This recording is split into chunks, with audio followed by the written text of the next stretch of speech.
Good evening, YouTube friends and family. This is Laura coming to you with a short video today. It's another beautiful day in the state of Michigan. But today I want to talk about the journey to self-improvement. Have you ever thought about that? Have you ever thought about this is the year or this is the day, this is the month or the week in which I need to make some improvements to my life? I have some areas in my life that I want to be better. Have you ever said that to yourself? I've got to get better. I want to get better. And does it feel like when you make that decision and you start to put in the work to do it, does it ever feel like you're taking one step forward and 10 steps back?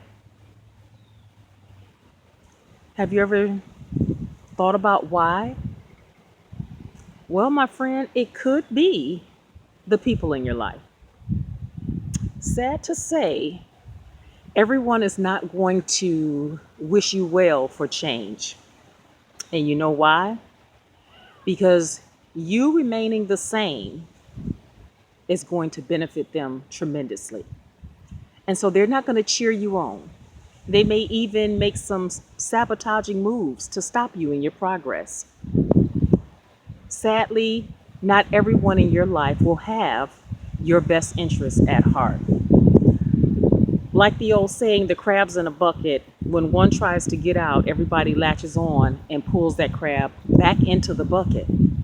And so why is that?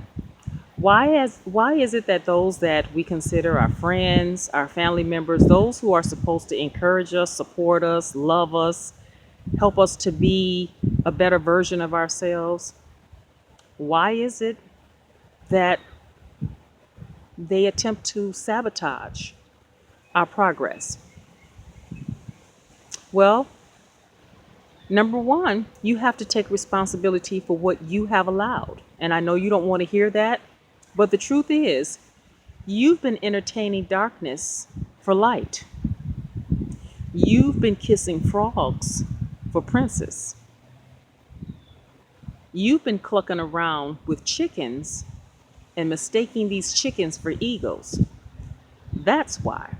So we can't get upset about what we allow others to do to us, but we do have to pray and ask for discernment. And once you catch on that that type of activity is going on in your life and in your friendships, then what do you do? Well, my friend, today I have 4 steps for you that you can take once you make a decision to be a better version of you and you realize that everyone with you are not well-wishers, that you can't take everyone along with you on the journey, and you have to come to the realization that not everyone is on the same path or going in the same direction. Not everyone has the same expectation or outcome as you do. And that's okay because we're all human, we're all different. You know, we all have, we're all at different walks in life.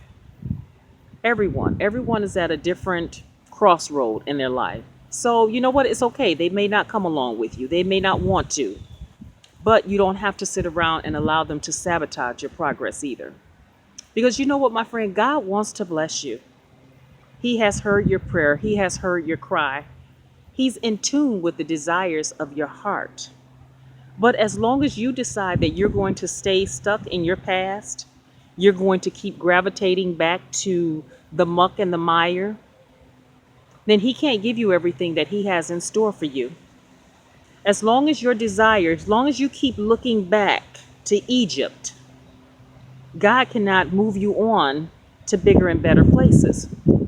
You see, sometimes because we have a history with someone, because we have a past with someone, or because they have done something good for us in the past, we feel obligated, or because there's a bloodline, you may feel obligated to that person, to take that person along. Those memories, you know what, sometimes those memories get us in trouble. I remember that at one time you were good to me. I remember one time you did this for me, so I'm obligated to you forever. That's not true. Just like the elephant that's chained to a small peg in the ground, because of his memory, You ever heard that saying? Sometimes people have the memory of an elephant. Their memory is like a steel gate with a lock on it. They never forget anything. Well, just like that elephant, if you hold on to those memories, if you stay chained to your past, that peg is a representation of your past. You have the power to move forward. This extremely 2 or 3 ton elephant has the power to break away from that small tent peg, but he remains there because of memories, because of history, because he's been trained to stay there, or because he's been chained to that peg so long he doesn't move forward. Okay, so what do you do? What are the steps that you can take when you decide today is the day that I want to be better than I was yesterday? When you decide that you want to take this journey, when you for real decide that you want to take this journey of self-improvement, what steps do you need to take? Well, step number one, you have to decide.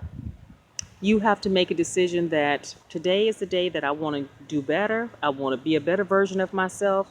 And you have to decide what you need to do. You need to sit down, and if you have to write it out, these are the steps that I need to take to be better. Number two, you need to evaluate the people in your life. Like I said, God is waiting for you to detox from some people in your life. He's waiting for you to stop being chained to your past. So evaluate the people in your life and ask yourself this question: do they add to my life or subtract to my life? Do they support me? Do they make me a better person? And then step number three, once you make that decision, if the answer is no for certain people in your life, then it's time for you to do some subtraction. Step number three, do the work. Subtract, delete, whatever you have to do. You know what? They may not be happy about it, but my friend, it's time for you to start thinking about you. This is your journey. When you stand before God, you have to give an account for this life that you live. Not so and so, what they did, what they didn't allow me to do. We give people too much power, you know? All of that is just excuses. God is not going to ask you what so and so did or didn't do or didn't allow you to do. You have to take back your power. And number four, realize that you do have the power to improve and to change whatever it is in your life that needs to be changed. And then, my friend, go ahead and start changing it. You have the power to be the best you that you can be. And only you can make that decision, and only you can make it happen. And so go out, my friend, and become the best version of yourself that you can. Go ahead and start this journey of self-improvement. And even if you have to walk alone, that's okay. It's okay. My grandmother used to say that, hey, you came into this world alone, you're going to leave this world alone. And so whatever you have to do, even if you have to do it alone, go for it. But then I want to remind you also that you're never alone, because God is with you, and He promised never to leave you nor forsake you. So you're never alone. He's with you wherever you go. Whatever you do, He's with you and He's for you. And He wants the best for you, and He wants to bless you. But you have to want it. You have to desire it above all things. You have to desire what's in God's hand above what's in man's hand. You have to desire what God can do for you above what man can do for you. And we have to seek and search for Him and know that He is, and that He's a rewarder of those that diligently seek Him. So I'm going to end the video right there. I hope that it was beneficial to you today. If you enjoy the content of my YouTube channel, please like, subscribe, leave a comment, and share. And as always, until we meet again, bye-bye, my friends.